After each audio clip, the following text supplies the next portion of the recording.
What is up, broskies and broskats? Welcome to the Sloppy Syndicate show. We are currently streaming on YouTube, Twitch, and Facebook, and the episode will be uploaded to Spotify, iHeartRadio, and Stitcher in the morning. So thank you for tuning in with us live, and thank you for listening on those platforms. We thoroughly appreciate you coming in, and we have none other than Heath Warren, Nashville's own singer and songwriter, in the house tonight. We'll bring him on shortly. What is up, Ellie, Aldemir, Justin? Good to see you all. And the man of the hour is here, What's Mr. up? Heath Warren, Nashville's own singer and songwriter. How you been? I've been great, man. How about you? Living that dream. So yeah, we had a big concert last night, and then a show today. So I'm sipping on the Mountain Dew in the water today. I'm leaving Awesome. the Bush Light alone today. So, but yeah. So Heath and Even on a I, big NASCAR Sunday, huh? No, right? no Yeah. bevies.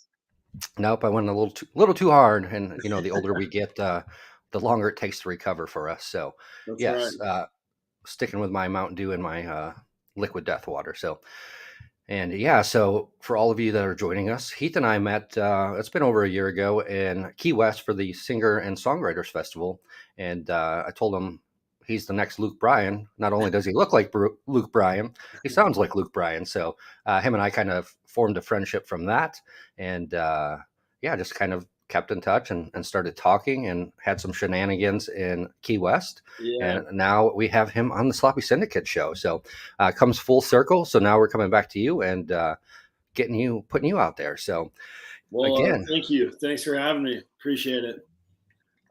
We had a great time in Key West, man. That was so much fun.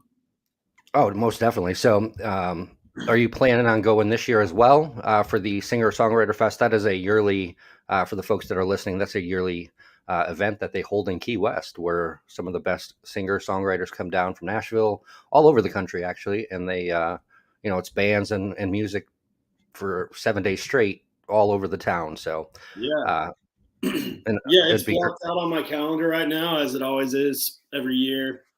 You know, most everyone in the songwriting community always looks forward to that week. So yeah, looking forward to it. Should be a good time. Everything's kind of back to normal now, which is great. So I think it'll make for that festival to be even more special than it was last year. Yeah, I didn't make it down. Did I make it? Yeah, I was there last year, actually. Yeah. That's Yep. it. The year just went by so fast, but yeah, it was definitely different than previous years. But Florida's pretty much free for all now. They're like, Yeah. whatever, you do what you want. I mean, look at the Daytona 500 today. There was 180,000 people, if not more, there. So I that's like, was yeah, we're back to normal. I just texted Luke Combs' publisher. He's there because Luke Combs is Yep. performing the concert there. He posted a video on Instagram. I was like, dude, that is insane. You that's the only place in the world where you see that many people attend anything, but to be able to play music in front of that many people is just so cool. And Luke's the perfect fit for that crowd too. So Yeah, most awesome definitely, to and see. that's probably the biggest crowd he'll play for. If you think about it, even a stadium tour, you have 60, 70,000, maybe 80,000 at the most. You're Right. playing in front of 100,000 easy, Yeah. 150,000 in the That stands and the grandstand infield. is insane. You can't really put it to scale. You have to go to Daytona or you have to go to Talladega to see how big those places actually are. It's unbelievable. But yeah, you're Yeah, right. That's probably the biggest concert he'll ever play. and so I mean that'd be great to see you there one day. I mean I don't know if I could do it. I'd probably get a little nervous and get the stage fright with that many people. I think But I let's just just go want to go. I've heard it's such a good time. I'd really just right. want to go and have fun. Be like, I don't want to sing. I just want to be here. But Yeah. Yeah. so it looked awesome last night. It was a great time, Ellie. And thank you. My beard is on point. Thank you. I got it trimmed. Um, I let it go for about 6 months, so I was looking like a caveman.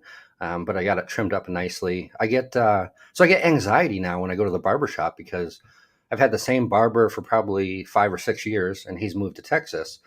So now when I go to the barber shop, I'm sitting in the chair. I'm like, all right, please don't mess up the beard. Please don't mess up the beard. So I haven't even, I've literally have told them not to touch my beard for like 6 months. Right. And, after I go to the same guy and after I seen, his talent with the beards, I'm like, all right, just kind of trim it up, line it up. And So much less stress, I guess. But when you find a good barber, you got to stick with them. So Yeah, that's a real relationship that you don't realize how important it is until you lose them. I've gone through quite a few in the last few years just because in Nashville it's kind of just like an ever changing like barbershop and like salon scene, and they all rent their chairs, so they sometimes they just find a better option, and I never get to say goodbye. I have to go and find somebody else, but yep, and same um, here. He just kind of disappeared, and I was like, I texted him. He's like, "Oh, I'm in Texas now." I'm like, "Really? Well, you couldn't have told us." But yeah, he had to do what was best for him. So he's right. rocking it out, and Your beard game is so strong, man. I That mean, it requires so much patience to be able to get to that length. right. And the funny thing is, I'm the most impatient person there is. Yeah. But for some reason, I just let the beard grow, and I was like, whatever. And When's the last time you saw your chin? oh god, it's been 2016, I think. Yeah. See, That's I originally everyone's going to find this funny. I started growing the beard because of my double chin. I started getting chubby, and I was getting a double chin. So I was like, you know what? I can grow a beard out, and nobody will know now. So yeah, so that was the main purpose of the beard, was to hide the yeah. double chin when I was a little bit fatter. So I'm the same. I try and sharpen up the jawline a little bit with the trick because uh, I would look like a thumb. I think if I didn't have any facial. yeah, now I look back at the pictures, and I was like, dang, like my neck just looked like I like had no neck. I was like, because I'm stocky in the shoulders, so it's just like Yeah. a stocky shoulders with a fat neck. It didn't really look that good. But yeah, looking back at some of the pictures, I was like, oh my gosh, now I can't imagine myself without a beard. So Yeah, the beard's it's the trick of the trade. I think we're lucky to be able to grow one. Not everyone can. but Yeah. yeah, I'd like to get the ZZ Top beard one of these days, but that's probably another You're six there. years down the road. But You're getting there. so how's Nashville life? I know you're living, singing, writing, and Yeah, having all that fun in Nashville. So man, we're gonna plan. Nashville is it's a special place. I love it here. I moved here 5 years ago from Los Angeles, and I loved LA for what it was. But man, there's something pretty magical about this town, and I think it starts with the people more than anything. Just the foundation of like welcome, kind-hearted people. It's I've never really been anywhere in the country that feels like Nashville does. So I think it starts with the people, and everything after that is just it's a plus. This town is exploding. It's grown so much in the 5 years I've been here, and I used to come through here on tour, and the town had a great buzz back then, but nothing like what it has now. So it's an exciting place to call home. I love it here for sure. Yeah, and Justin says the people are great, and I would have to agree. I was up there for the Country Music Fest a couple of years ago, and it was insane. This was pre-COVID, and literally there were stages down Broadway. The Yeah, same stadium was kind of all over the place, and I tried to go into Tootsie's, and it was like literally sardines. Like you had to like wiggle through just to get. I was like, I yeah. don't like that many people, but it was a good time, and everyone's just so friendly. Like Justin said, they're great up there. Man, last time I was in Tootsie's, it wasn't even a special weekend or anything, but now every weekend is just insane here. And the top floor of Tootsie's, you could feel the floor like moving. So I've kind of checked out on going up there. Like, Uh, yeah, that's gonna collapse one of these days. I mean, it is like 100 years old, so. yeah, that building is so old, but yeah, man, it's a fun town. I love being here. I love the buzz. It's cool. So what? You obviously had a big year with songwriting. Mhm. Any songs hit the radio, and tell us a little bit more about the year to come. What are you putting out? And Yeah, so when we when we met, I had just had one of my first major label radio singles go out. It was a song called "Something You Ain't Ever Had." It got cut by a country duo, Waterloo Revival, and it stuck out on the radio for a little bit. It streamed really well on Spotify, and it ended up winning, a playlist award from Spotify that year. So that was kind of my first intro into radio stuff, and um, it's such a tricky game because we got to write 200 some odd songs a year to even be able to have a chance, and have a Right. shot at that. And when you get your first taste of it, you just want to have another one and another one, and that's when you really start to realize how hard of this business can be. Right. But since then, yeah, I've had quite a few cuts come out. Nothing to the radio since then, but plenty of cuts have happened, uh, and then I guess last week I did have a another song make a radio debut with an artist just moved to town. His name is Trevor Holmes. Okay. Yeah, Trevor's like great dude. We met one night at the listening room. He was attending a show that I was playing, and then we just stayed in touch. Did a couple writes while he was still living in LA, so we would write over Zoom, and yeah, so we just got his next single, and that's it. Made the radio debut last week, but I think it's due out, here in the next couple of months. So Okay. Very cool. Keep an eye out for that. And what's the name of that so the listeners can find that on the radio? yeah, that song is called "Used to," Used to? and, Okay. and the artist is Trevor Holmes. All right. Very cool. Trevor's famous for he tried out for American Idol, and Katy Perry like fell in love with him. Not like she like legit fell in love with him, and they flirted for a bit, and I think that went viral. And then Trevor ended up doing that. Did another TV show as well on ABC as like a Bachelor type thing. But Okay. yeah, good dude, and excited for his project to come out. So it's cool. Yeah. And so happy belated birthday. I know your birthday was yesterday. So Yeah, the big 33. yeah, And that's a lot what a lot of people don't really understand, about the musical industry or the singing songwriting. I mean, 200 songs a year. That's a ton of talent. That's a ton of work behind the scenes that most people don't even um, really pay attention to. We all just think, right, oh, bam, overnight success. They hit the radio. No, it takes a lot of years. Like Heath yeah, has said, he's been at it for 5 years, and I always look at Chris Stapleton as a as something because he was a songwriter for many years, and he's then a he finally perfect example. right, and finally he branched over to the music, where I think you're talented in both aspects, singing and songwriting, Thank um, you, so you have that advantage, and I'm hoping to see you be the next Luke Bryan. It does take some work, but man. when I heard you in Key West, I was like, yep, he looks like him a little bit. I mean, we were drinking anyway, but I was like, yeah, he looks like him a little bit. He's gonna be the next Luke Bryan. So it's gonna take Yeah, some time, but you'll get there. Keep working on it. I mean, you thank have you, man. some great songs out there.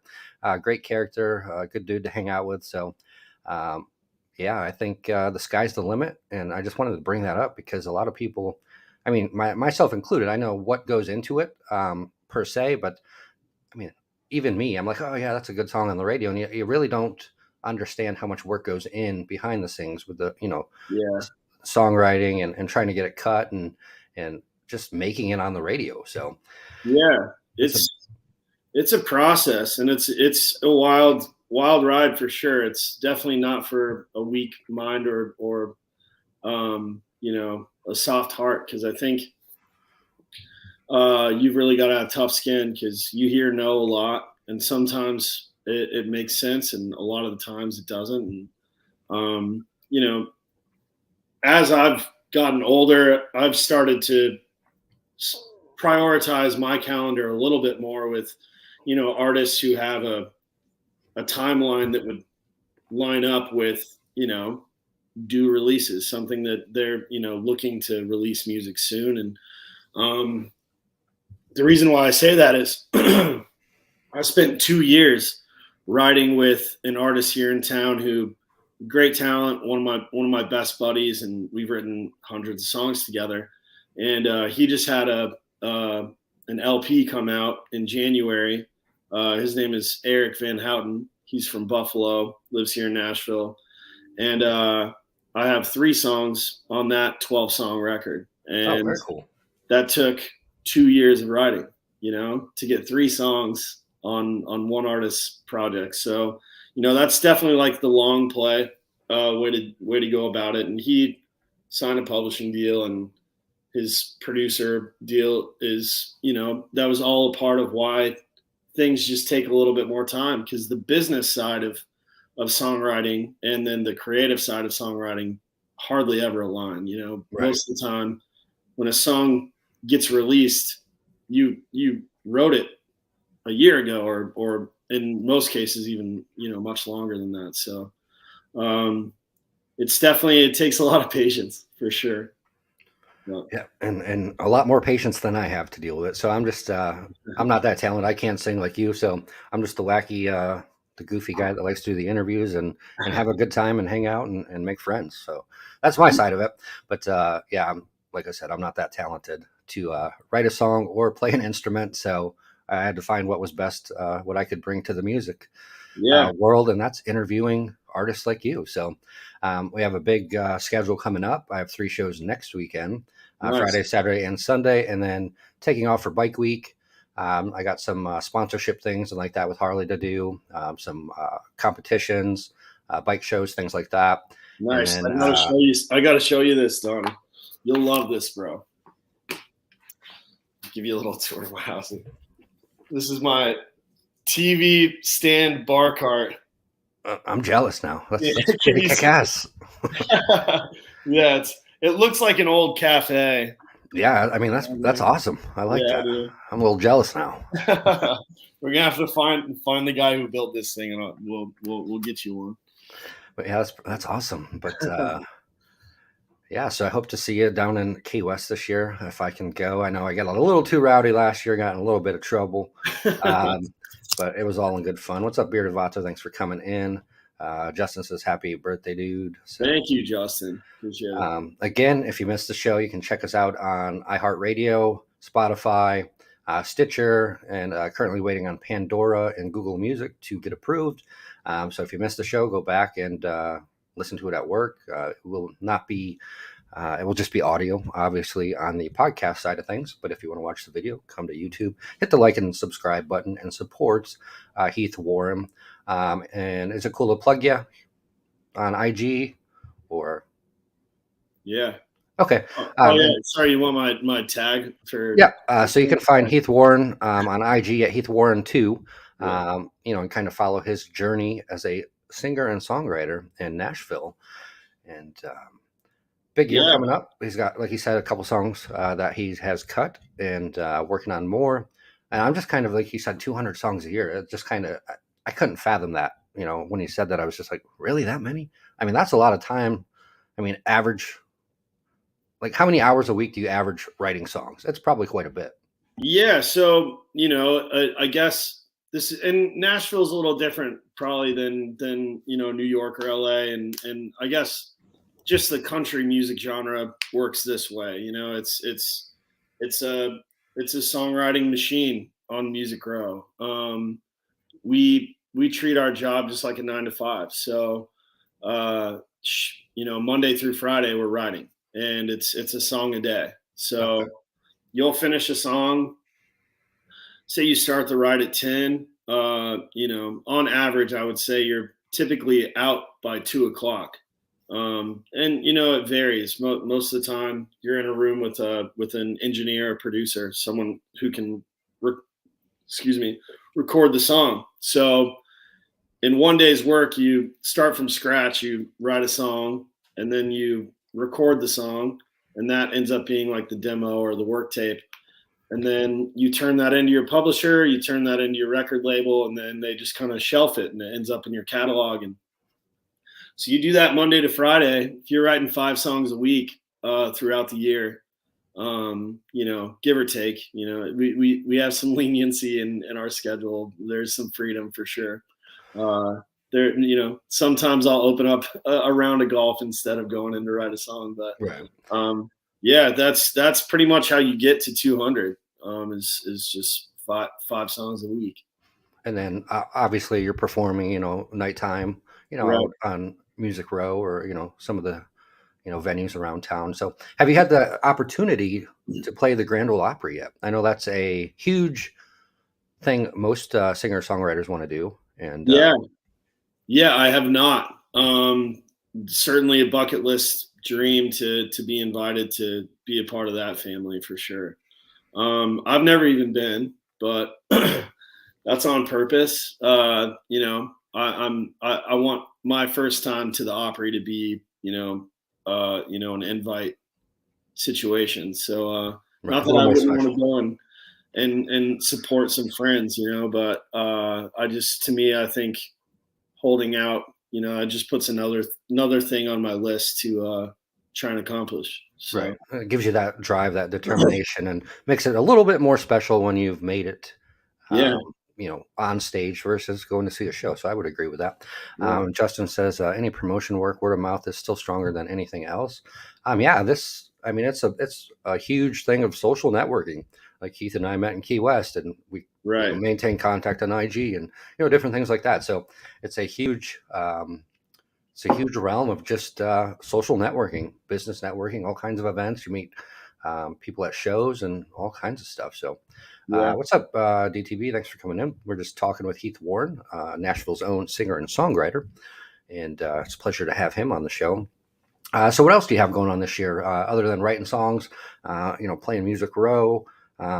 Any festivals or other events such as the Singer Songwriter Fest or Some stuff that I'm playing that I'm going to be a part of. Really just the that festival in particular is always a big one for me.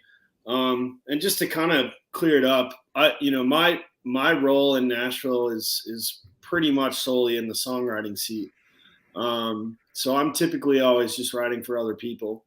So as far as my artist career, I'm going to put some music out this year under my name, and I'm excited about that, and excited to really dive into what that's going to look like and sound like and things like that. So that's definitely on my radar for this year, is to um, you know discover my voice and discover my sound a little bit more, okay, which is exciting because I really haven't spent a whole lot of time doing that. I'm always trying to do that for somebody else. right, But outside of that, and the Key West Festival, I'm going to attend a bunch of festivals. I'm going to be in Fort Lauderdale for Tortuga. oh, very cool, yep. I guess it's like a few weeks away, a couple months away, and then possibly Stagecoach out in the Coachella Valley in Palm Springs. Okay, very cool. Um, Those are some with big events.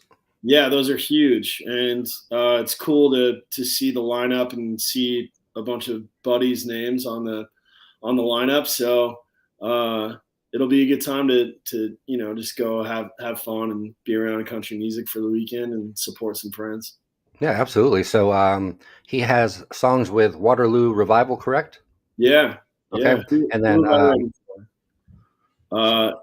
Great question. Yeah, I've written with Chase Rice. I've written with a country duo called After Midtown. They just signed a deal at Sony. Nate Smith, he's also at Sony. Most recently, I've got a single coming out with a new artist at Warner. His name is Bailey Zimmerman, and he's kind of the talk of the town right now. As far as like big name celebrity folks that I've been in the room with, I really kind of have to like dive in and think about it. I try not to put too much weight on those situations. right. But yeah, those are just a few to name a few. And so when it comes to like you branching, to your own music, so say you write a song, this kind of popped into my head. So say you write a song and you think, you want it on your album. How does that work with the publishing agent and things like that? So can you take your own song and be like, hey, I want to make this, or how does that work?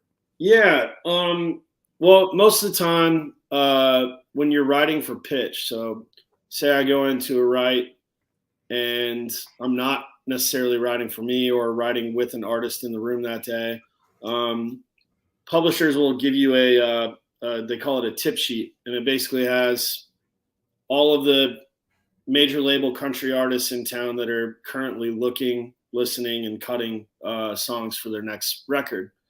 And next to their name, it'll have the producer they're working with, and then it'll have a couple notes like what they're aiming their record to sound like, or maybe a common theme or something like that. And so you turn one of those songs in, it gets put on hold. And once a song is on hold, at that point, you're not supposed to shop it around to anyone else. That Okay. means that artist is planning on cutting it. Um, in some situations, a writer will end up wanting to keep the song for themselves, and they've got to let the publisher know or the label know, Okay. hey, we're actually going to roll that song out in a different direction. And then there might become, a bit of a bidding war at that point. And sometimes, depending on who you are, they'll allow a songwriter to cut a version and put out a version, and then they'll still stick with their version. And Okay. depending on how big they are, the trajectory of that cut, could be life changing. So I think I always like to look at the songwriting game as a really, really big poker table. And, the key to it is just to try and stay at the table longer than anyone else. Right. As long as you're at the table and playing, then you've got a chance, you've got an opportunity. And, you see so often on the artist side of, not so long lived careers. And if you really do only have 15 minutes, then I think it's important to try and, make that last as long as you possibly can. But Morgan Wallen did that with Jason Aldean, Daniel yep. Beard says so.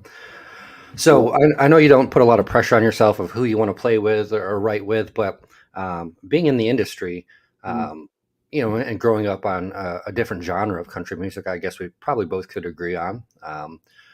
Who would you want to write for or be on tour with out of anyone in the country music industry? So, man, that's a great question. For me, I respect so many people in this little country music world.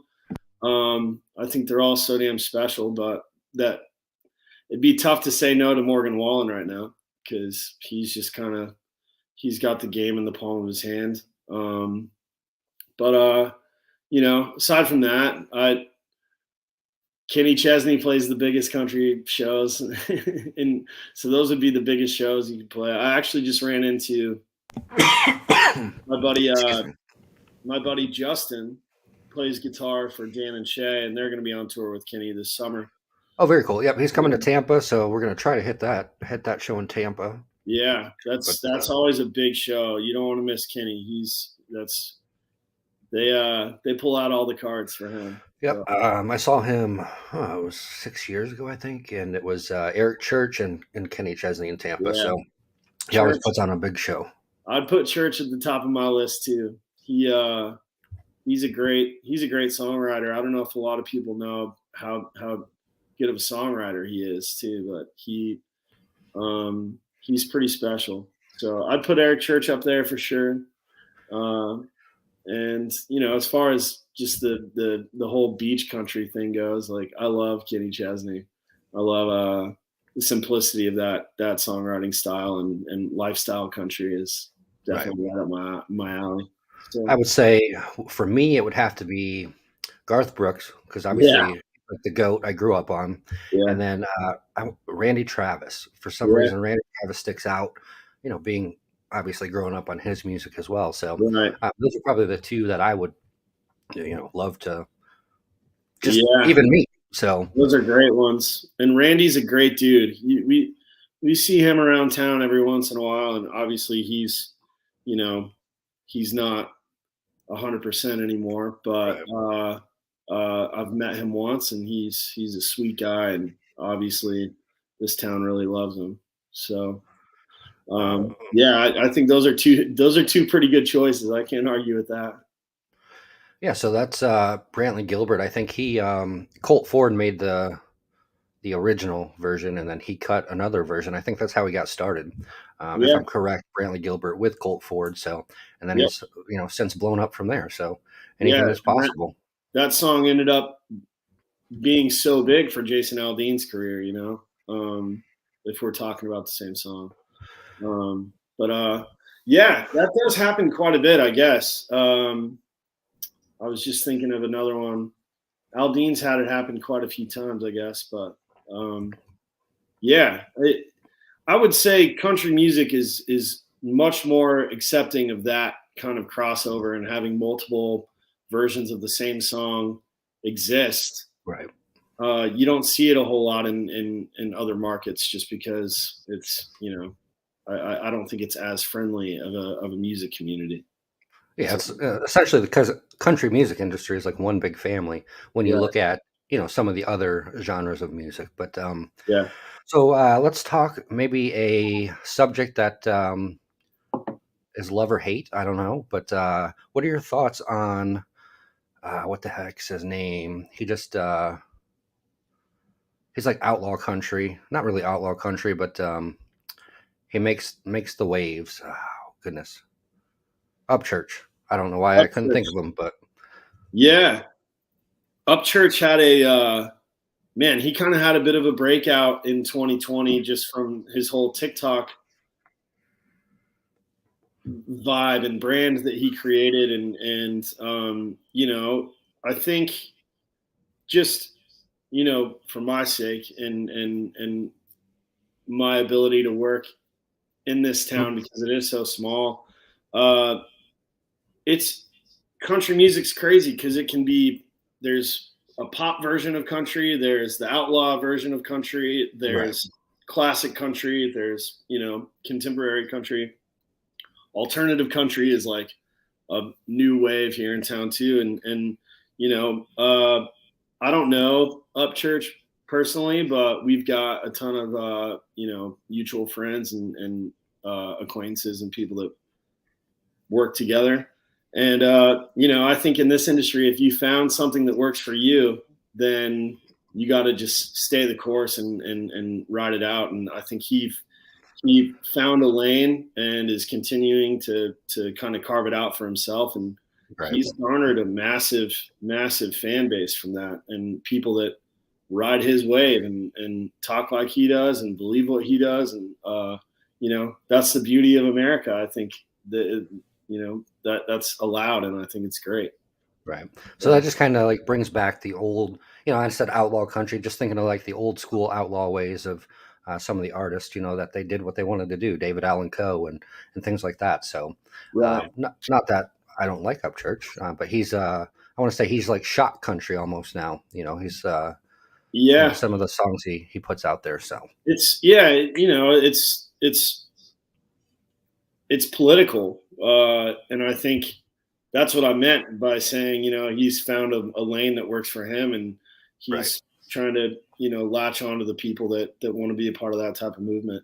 For me, like, I'm just not really a political dude, and right, you know the the the power of a microphone is pretty insane, yeah, and I'm just more of a like laid back, pretty easy. I want everybody to have a good time, get along, kind of thing. So as far as like political movement, that's always been a part of rock and roll. It's always been a part of music. It's a part of hip hop culture. mm, It's just it's the ability to have a microphone and people that want to listen to you. So yeah, I think he's not doing anything wrong. right. But I don't know. Yeah, He's got that love hate following, and there's two things I will never talk about. That's politics and religion. Obviously, we yeah, all everyone, yeah, you can see how that goes. But I try to keep that yeah, off the show. But I know he's been big on TikTok recently and has made some headlines. So I figured I'd bring it yeah, up. And I know he's working with Adam Calhoun and some other people right now. So yeah. all right, so we are 35 minutes in. I know you are a busy man. I don't want to take too much of your time. Do you have any final parting words? Donnie, I just want to say thank you, bro. Thanks for having me. I remember when we met and you were talking about, wanting to start a platform like this, and I'm so happy to see that you're doing it. I appreciate you, man. I can't wait to hang again soon. Hopefully, we can get you up to Nashville and run Yeah, for around town a sure. little bit. But That might get us in trouble, but yes, I'm yeah, down. and that's okay too. We'll figure it out. But man, thank you so much. Appreciate it. Thanks you all for listening. And anybody comes to Nashville, look me up, hit me up on Instagram, and I'd be happy to tell you where to go, point you in the right direction, or let you know if I'm playing out anywhere. Absolutely. So thank you. This is Heath Warren. You can find him on IG, Heath Warren 2. He is a singer and songwriter in Nashville. You can follow him, like I said, Heath Warren 2 on IG. And thanks for tuning in to the Sloppy Syndicate show. If you missed the live version, you can tune in on Spotify, Stitcher, and iHeartRadio at the moment, with several more platforms coming soon. And it's been a pleasure having you all, and we will see you next time. Thanks, y'all. Thanks, Donnie. Appreciate you, man. Yes, sir. We'll see you later. Peace.